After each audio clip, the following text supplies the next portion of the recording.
بسم اللہ الرحمن الرحیم۔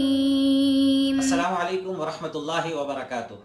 Dear students, on line classes کی پہلی کلاس میں پہلے لیکچر میں آپ کو 11ویں جماعت کی اسلامیات کی بک کا تعارف آپ کے سامنے بیان کروں گا، اور یہ بات آپ ذہن نشین کر لیجئے کہ 11ویں جماعت اسلامیات کی بک جو میں لیکچر دینے جا رہا ہوں یہ کراچی بورڈ کے لیے بھی ہے اور فیڈرل بورڈ کے لیے بھی ہے، کیونکہ کراچی بورڈ اور فیڈرل بورڈ کی جو اسلامیات کی بک ہے وہ تقریباً سیم ہے۔ میں اس کا تعارف آپ کے سامنے بیان کرتا ہوں۔ اسلامیات کی بک میں 4 چیپٹرز شامل کیے گئے ہیں۔ پہلا چیپٹر ہے بنیادی عقائد کا، سیکنڈ چیپٹر ہے اسلامی تشخص کا، تھرڈ چیپٹر ہے اسوہ رسول صلی اللہ تعالی علیہ وسلم کا، فورتھ چیپٹر ہے تعارف قرآن و حدیث کا۔ اور پھر جو ڈیفرنٹ ہے کراچی بورڈ اور فیڈرل بورڈ میں وہ فقط اتنا ہے کہ کراچی بورڈ میں 10 منتخب آیات اور 10 منتخب احادیث کو شامل کیا گیا ہے، جبکہ فیڈرل بورڈ میں 12 منتخب آیات اور 12 منتخب احادیث کو شامل کیا گیا ہے۔ جو فرسٹ چیپٹر ہے بنیادی عقائد، اس کے جو سب ٹاپکس جو اس فرسٹ چیپٹر میں ہیں وہ 5 ہیں۔ 5 بنیادی عقائد فرسٹ چیپٹر میں بیان کیے گئے ہیں۔ پہلا ٹاپک ہے عقیدہ توحید، جسے ایمان باللہ بھی کہتے ہیں۔ سیکنڈ ٹاپک ہے عقیدہ بالرسالت، جسے ایمان بالملائکہ بھی کہتے ہیں۔ تھرڈ ٹاپک ہے ایمان بالملائکہ۔ سیکنڈ ٹاپک جو میں نے بتایا تھا عقیدہ بالرسالت، اور اسے ایمان بالرسالت بھی کہتے ہیں۔ تھرڈ ٹاپک جو ہے وہ ایمان بالملائکہ ہے۔ فورتھ ٹاپک جو ہے وہ ایمان بالکتاب ہے، اور ففتھ ٹاپک جو ہے، 5واں ٹاپک جو ہے وہ ایمان بالآخرہ ہے۔ ڈیئر اسٹوڈنٹس، آج کے لیکچر میں جو عقیدہ توحید سے متعلق ہے، اگر عقیدہ توحید کے ہم عنوانات کا جائزہ لیں آپ کی بک کے اکارڈنگ، تو یہ 5 عنوانات اس میں شامل ہیں۔ نمبر 1، عقیدہ توحید سے کیا مراد ہے، اس کی وضاحت کیا ہے۔ نمبر 2، توحید کی اقسام کون کون سی ہیں، کیا ہیں۔ اور نمبر 3، اللہ تبارک و تعالیٰ کے وجود پر دلائل۔ نمبر 4، شرک کی تعریف اور اس کی اقسام۔ اور نمبر 5، عقیدہ توحید کے انسانی زندگی پر اثرات۔ تو ڈیئر اسٹوڈنٹس، آج کے پہلے لیکچر میں آپ کو پہلے عقیدہ توحید کے پہلے 2 جو عنوانات ہیں، یعنی کہ عقیدہ توحید کی تعریف اور اس کی وضاحت، اور یا عقیدہ توحید سے کیا مراد ہے، اس کے بارے میں بیان کروں گا، اور ساتھ ہی ساتھ توحید کی جو اقسام ہیں ان کو ڈیفائن کیا جائے گا، ایکسپلین کیا جائے گا۔ تو ڈیئر اسٹوڈنٹ، چلتے ہیں۔ عقیدے کا لفظ عقدن سے ماخوذ ہے، یعنی کہ لیا گیا ہے۔ عقدن کا معنی ہے باندھنا، گرہ لگانا، یا کسی چیز کو سختی سے باندھ لینا، یہ عقدن کا معنی ہے۔ عقائد جمع ہے عقیدے کی، اور اصطلاح شریعت میں ہر وہ شے کہ جس کو اس قدر مضبوطی سے اس کا یقین ہو جائے کہ اس میں کسی قسم کا کوئی شک و شبہ نہ رہے، اسے عقیدہ کہتے ہیں۔ یا پھر ہمیں وہ تمام احکامات جو رسالت مآب صلی اللہ تعالی علیہ وسلم کے واسطے سے ہم تک پہنچے ہیں، ان تمام عقائد کو بلا شک و شبہ تسلیم کر لینا، یہ عقیدہ کہلاتا ہے، اور ساتھ ہی ساتھ یہ ایمان بھی کہلاتا ہے۔ عقیدہ توحید کیا ہے؟ توحید کا لفظ جو ہے وہ وحد یوحد توحیدن سے ماخوذ ہے، یعنی کہ لیا گیا ہے۔ اس کا معنی ہے ایک ماننا، تنہا ماننا، یا یکجا جاننے کے ہیں۔ اب مکمل یہ جو ورڈ ہے عقیدہ توحید، اس کی ایکسپلینیشن کیا ہے؟ تو سماعت کر لیجیے ڈیئر اسٹوڈنٹس کہ عقیدہ توحید سے مراد یہ ہے کہ اللہ تبارک و تعالی اپنی ذات میں، اپنی صفات میں، اور اپنے تمام اوصاف جمیلہ حمیدہ اور اپنے تمام کمالات میں یکتا ہے، تنہا ہے، واحد ہے۔ اس کے معاملے میں کوئی عمل دخل نہیں کر سکتا۔ وہ اپنی قدرت میں، اپنی شان میں بالکل واحد ہے، اور اس ساری کائنات کے نظام چلانے میں وہ اسے کسی کے مددگار کی ضرورت نہیں ہے۔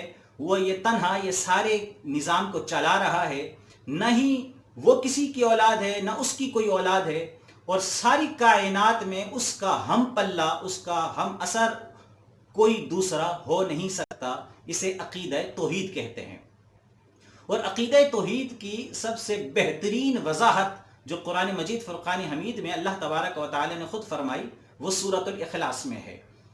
اللہ رب العزت نے ارشاد فرمایا اعوذ باللہ من الشیطان الرجیم بسم اللہ الرحمن الرحیم قل هو اللہ احد. اے محبوب آپ فرما دیجئے وہ اللہ ایک ہے. اللہ الصمد، اللہ بے نیاز ہے. لم یلد ولم یولد، نہ وہ کسی کا باپ ہے نہ اس کی کوئی اولاد ہے. ولم یکن لہ کفوا احد، اور اس کا کوئی ہمسر نہیں ہے. ڈیئر اسٹوڈنٹس، اب توحید باری تعالیٰ کی 3 اقسام ہیں. اس کی وضاحت آپ کے سامنے کیے دیتے ہیں. نمبر 1، پہلی قسم جو ہے توحید فی الربوبیت، دوسری قسم ہے توحید فی الالوہیت، اور تیسری قسم ہے توحید فی الاسماء والصفات. توحید فی الربوبیت کیا ہے؟ ربوبیت کا لفظ رب سے ماخوذ ہے، یعنی کہ لیا گیا ہے. رب کہتے ہیں پالنے والے کو. تو توحید فی الربوبیت سے مراد یہ ہے کہ اللہ تبارک و تعالی اپنے تمام اعمال میں، اپنے تمام افعال میں یکتا ہے، تنہا ہے، اور ساری کائنات کا خالق، مالک، رازق اور ساری کائنات کو پالنے والی ذات صرف اور صرف ایک اللہ کی ہے، اور اس کے سوا ساری کائنات کا پالن ہار یعنی کہ پالنے والا کوئی نہیں ہے. جس کی بڑی بہترین وضاحت سورہ فاتحہ کے آغاز میں اللہ رب العزت نے خود ارشاد فرمائی الحمدللہ رب العالمین. تمام تعریفیں اس اللہ کے لیے کہ جو تمام جہانوں کا پالنے والا ہے. تو توحید فی ربوبیت یہ ہوئی کہ اللہ ہی ہے جو واحد رب ہے، ساری کائنات کا پالنے والا ہے. آئیے چلتے ہیں توحید فی الالوہیت. الوہیت کا لفظ جو ہے وہ الہ سے ماخوذ ہے. الہ کا معنی ہے معبود. معبود کا مطلب ہوتا ہے جس کی عبادت کی جائے. تو توحید فی الالوہیت کا معنی یہ ہوا کہ اللہ تبارک و تعالی ساری کائنات میں واحد وہ ہستی ہے کہ جو عبادت کے لائق ہے، اور صرف اسی کی عبادت کی جانی چاہیے. اور اللہ تبارک و تعالی کے سوا کسی اور کی اگر کوئی عبادت کرے گا تو پھر وہ توحید فی الالوہیت کا منکر ہوگا، اور وہ کبھی بھی دائرہ اسلام میں داخل نہیں ہو سکتا. تیسری قسم ہے توحید کی، وہ ہے توحید فی الاسماء والصفات. اس سے مراد یہ ہے کہ اللہ تبارک و تعالیٰ کے جو حسین اور خوبصورت نام اللہ رب العزت نے خود اپنے لیے چنے ہیں، یا رسول اللہ صلی اللہ تعالیٰ علیہ وسلم نے ان کا انتخاب اللہ تبارک و تعالیٰ کے لیے ان ناموں کا استعمال کیا ہے، وہ صرف اور صرف اللہ رب العزت کی ذات کے ساتھ خاص ہیں، اور ان ناموں کا استعمال اللہ رب العزت کی ذات کی طرح کسی اور کے لیے نہیں کیا جا سکتا. اور توحید فی الاسماء والصفات، جس طرح اللہ رب العزت اپنی ذات میں تنہا ہے، واحد ہے، یکتا ہے، اس جیسا کوئی دوسرا نہیں، اسی طرح اللہ رب العزت کی جو صفات ہیں، اللہ تبارک و تعالی اپنی صفات میں بھی واحد ہے، تنہا ہے، یکتا ہے. اس جیسی صفات کائنات میں کسی دوسرے کے پاس نہیں ہے. جیسے انہ هو السمیع البصیر، بے شک اللہ سننے والا اور دیکھنے والا ہے.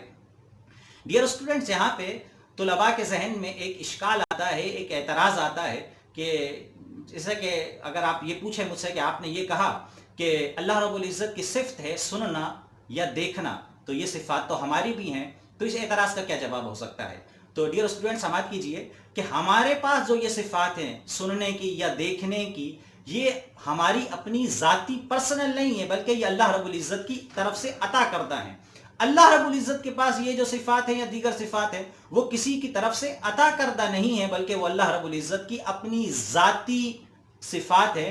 اس جیسی صفات کہ ذاتی کسی کے پاس صفات ہوں وہ کائنات میں کسی اور کے پاس نہیں ہو سکتی ہیں. تو ڈیئر اسٹوڈنٹس، یہ عقیدہ توحید سے کیا مراد ہے، اس کی وضاحت اور توحید کی اقسام کا خلاصہ میں نے آپ کے سامنے بیان کیا ہے.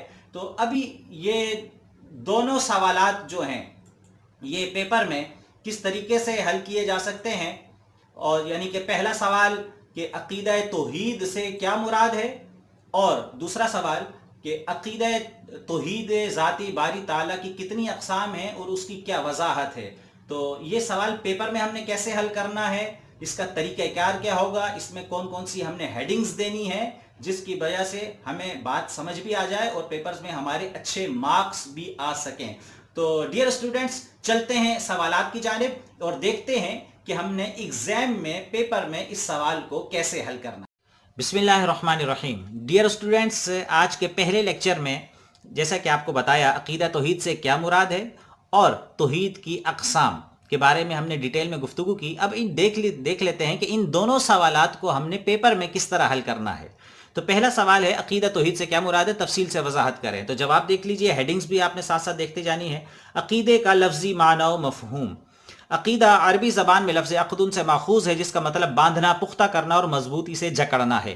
اس سے مراد کسی شے کی ایسی تصدیق ہے جس میں کوئی شک نہ ہو۔ عقیدے کو ایمان کے مفہوم میں بھی لیا جاتا ہے۔ اس سے مراد ان حقائق کی بلا شک و شبہ تصدیق کرنا ہے جن کی تعلیم اللہ رب العزت نے بواسطہ رسالت ہمیں عطا فرمائی۔ توحید کی لغوی تعریف۔ توحید کا لفظ وحد یوحد توحیدا سے ماخوذ ہے، جس کا مطلب ایک بنانا، یکتا کہنا، ایک جاننا کے ہیں۔ توحید کی اصطلاحی تعریف، آپ نے یہ بھی ہیڈنگ دینی ہے پیپر میں۔ شریعت کی زبان میں عقیدہ رکھنے کا نام توحید ہے کہ باری تعالیٰ اپنی ذات، صفات اور جملہ اوصاف و کمال میں یکتا و بے مثال ہے۔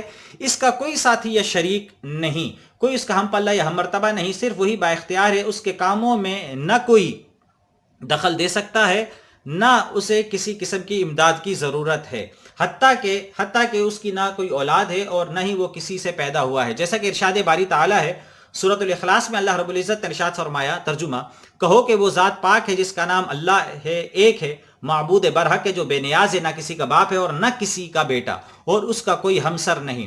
توحید کا معنی ہے کہ اللہ تعالیٰ کے حقوق صرف اللہ تعالیٰ ہی کے لیے خاص رکھے جائیں، اور وہ حقوق 3 اقسام کے ہیں: ملکیت کا حق، عبادت کا حق اور اسماء و صفات کا حق۔ جیسا کہ اللہ تعالیٰ کا ارشاد ہے سورہ بقرہ آیت نمبر 163 میں، ارشاد فرمایا، ترجمہ: تم سب کا معبود ایک ہی معبود ہے، اس کے سوا کوئی معبود برحق نہیں، وہ بہت رحم کرنے والا اور بڑا مہربان ہے۔ ڈیئر اسٹوڈنٹس، یہ پہلا سوال تھا، عقیدہ توحید سے کیا مراد، اس کی وضاحت کی گئی، پیپر میں کیسے اٹیمپٹ کرنا یہ طریقہ بیان کیا گیا۔